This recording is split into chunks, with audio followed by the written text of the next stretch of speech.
Ashamar kafuunee kabajamoo jaallatamoo dhaggeeffattoota keenya kun qophii ungulaalliiti. Qophiin ungulaallii namoota dhaabbataa fi dhaabilee siyaasaa ungulaalamuu qaban kan isin ungulaallu. Qophii ungulaallee torbee darbeetiin girmaa teestaan industirii siniif ungulaallee turre amma immoo kutaa lammaffaansaa kan itti fufitaa amma dhumaatti nufaana bu'a. Egaa walitti deemneerraa nu kabajanii waajjira keessatti nuuf waamuu keessaniif galatoomaa. Ayyee isinillee baga nagaan dhuftanii. Tole egaa amma gara gaaffii keenyaatti fufnaa. Gaaffii keenya torbee darbee keessatti dhimma utuu hin xumuriin deemne tokko qabna. Dhimmichis dhimma amartiiti. Viidiyoo ta'e tokko nuuf ergiteetti viidiyoocha waliin ilaalee walitti deemna. Cheekii wayinatti fidanii farraminaan jiran kumii birrii 200 tura jiran gaafan baankiitti geessu baankii ramoo waan tokko irra jiru naan jiran kanarra dhaqeen waajjira poolisiitti gaafan dhaqee dhiyeessu dhufanii manatti kareebanii fuula kofana daruu rukutanii nabii dhanii jala ijoollee kofana adda sodaachisan najjeebda lubbuu isaanii baafda naan jiran. Egaa viidiyoo kana ilaalee walitti deebineerraa viidiyoo kanatti maal ibsan? Viidiyoo kana akkuma amma ilaalle deebine anis fuula miidiyaa baay'ee irratti argaa akkuma ture. Ittaanaa koo kan ta'e Darajjii Dhugumaa kan jedhamu jira. Inni kuni yeroo darbe isallee gaafadheen ture maaliif wanti kuni fuula miidiyaa irra deema jedhee gaafadheen ture.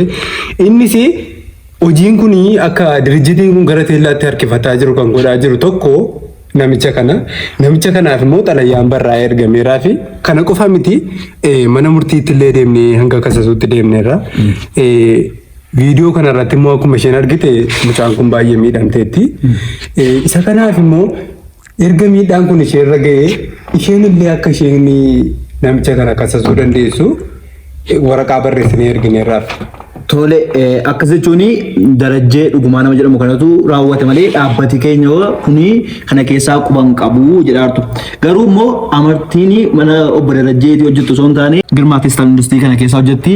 Kanaafuu isin kana gara nama dhuunfaa tokko irratti dhoobuudhaan akkam jedhaartu naannoon galle maal jechuu barbaadde? Jechuun kana malee dirjitiin kan biraa bakkee irra jiran jiru.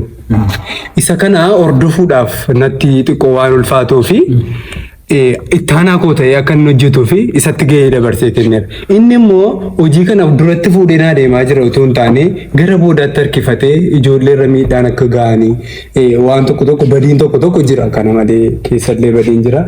Isa kana isatu geggeessaa jira malee deebi'ee erga viidiyoo kana ilaaleeti ka'eeti kan hin deebi'ee gara hojii kanaatti dhufee maaltu akka geggeeffamaa jiru iyyuu badhe malee amanamummaadhaan walitti kennine hojjetaa ture. Kanaafuu isin bakka buutummaa isatti laatanii isatti hojjetaa ture jechuudha wanta kana hundumaa. Amma viidiyoon kun otoo gadi dhiifamin dura isatti hojjetaa ture. Amma ergan garuu rakkoo jiru kana hubadhe deebisee akka inni ari'amullee akka inni kisiin irratti banamu isheen illee akka isheen deemte kasastu iyyuu kan godhaa jiru ana. Waa'ee amartii immoo maaltu yaadani? Ishee fi isheenis dubbattee turte isaa jirra rakkoo dhuunfaa qabaattu adhiistu isa kana waan beeknu hin jiru akka reebamte illee dubbattee turte. Akkaawuntiin isheef kenname sunillee akka achirra gaafa deemtu birrii hin qabne illee dubbattee turte. Isa kana amma ni itti kennaa turetti cheekiin barraa'ee jiru cheekiin na bira jiru waraqaatii hundumtuu birrii qaba. Isa kana isatu yaada mataa isaatii fuudhee cheekii kan biraa bakkee kan forjii ta'e itti kenneetoo kan koommuun harkaa deebisee fudhate. Malee cheekiin sun yoo ilaaltaniitu ta'e kan dhaabbata keenyaan hundaa'e miti. Tole cheekii dhaabbata keessanii miti. Tole haa ta'u qophiin keenya akkuma tufeetti jira. Egaa torbee sadiin dura dhaabbati keessan kuni dhimma tokko mudatee dhaabbati keessan kuni cufamee hojiin ala ta'ee saamsamee deddeeme anis gaafa intarviiwudhaaf gara keessan kanatti deddeebi'aa ture dhaabbati keessan cufaa akka ta'e waaddiyaan keessan natti himaa ture. Kana irratti maal ibsan? Maal cufame dhaabbati keessan kun? Rakkoon isa mudate maalidha? Gaarii yaada bareedaadha. Yeroo darbe hojjetoonni ta'e qaamni ta'e tokko dhufee ture gara biiroo keenya. Yeroo kanatti kan inni jedhee wanta seerri hin barbaanne tokko kan inni nuu dhiyeesse. Inni kun immoo akka nuyi isaaf bobba'uu kaffallu wantoota tokko ulaagaa jiru tokko akka isaaf qaamni sun qaama maaliiti? Qaamni kun qaama mootummaa irraa ergamee dhufe kan jedhudha. Waraqaalee qaama mootummaati kan inni qabatee dhufe. Yeroo dhufe kanatti mana fincaanii iddoo tokko laalee ture.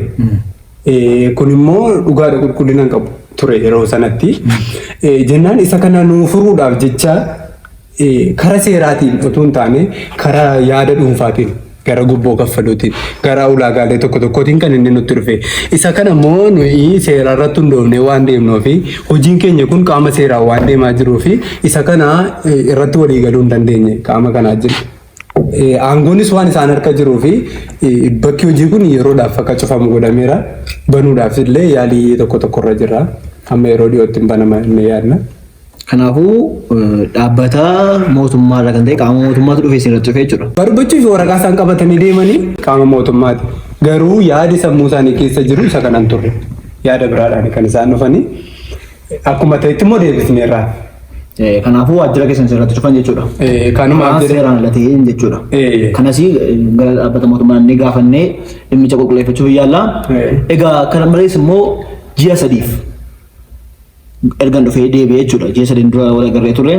Ji'a sadiif dhaabbati keessan kuni namoota as keessa hojjetanii fi akka isaan miindaan kennine yoo barbaadan itti dhiisuu dandeessu jettanii akkasii jara kanatti roorrisaa jirtanii hojjettoota kanatti roorrisaa jirtanii odeeffannoon gara hojjettootarraa nu qaqqabe jira. Kanatti maal jettu? As keessatti daboo miti kan isaan dhufan bakka hojii kana. Hojjetanii jijjiiruudhaaf nuunis jijjiiramaaf kan hojjennu. Namni kottuutiin hojii koonaa hojjedhuuti deebi'ii gali. Wanti jedhamu seerarra hin jiru. Daboos miti ani yeroo guyyaa biraa deemee dugda baasuuf hin qabu. Kanaafiyyuu gatii walii galame jira. Gatii sanaan kaffalamaafii jira.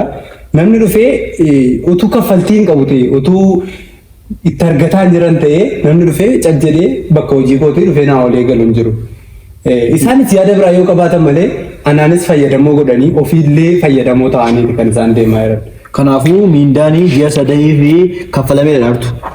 Hojjettoonni garuu akka isaan dhufanii iyyatanitti miindaan tokko akka isaan buukii isaanii irratti hin galleef harkatti kennituuf immoo maalidha? Haa xumurru isin jedha asuma irratti irra. Maal xumurraa gaaffii kun kanaa naaf deebisaa qaba. Gaaffii kanaa fi uummata kanaa fi deebiin atattamaa ta'e kennamuufi qaba akka waajjira kanaatti. Kanaafuu hin xumurre? Hin xumurre. Gaaffiin tokko tokko deebi'uu qabu jechuudha. Hin xumurre?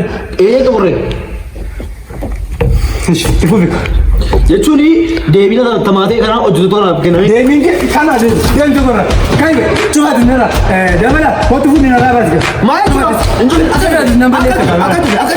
Akka kaameraan. Akka yeen hojii biraa qabu. Akka kamitti jira. Namsi sitti gara. Deebiin sitti jira.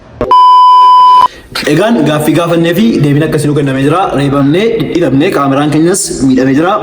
Dhagaa isaa jijjiirree reefuu jireeffatarra kaameraan maaniin kos reebameera. Reebamnee gibbicha keessa ari'amne jechuudha. Kuni aarsaa guddaa gaafata. Aarsaa kamillee kaffallee sagantaa babbareedoo rakkina uummata keenya keessa jiru ni dhiyeessina.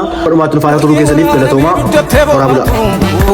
Nama abdii kutee oliif gadi kaatu mukarri mijalaan idda ciree fixee bulchiisa qiinqanii marcuma saalixee jala gorii.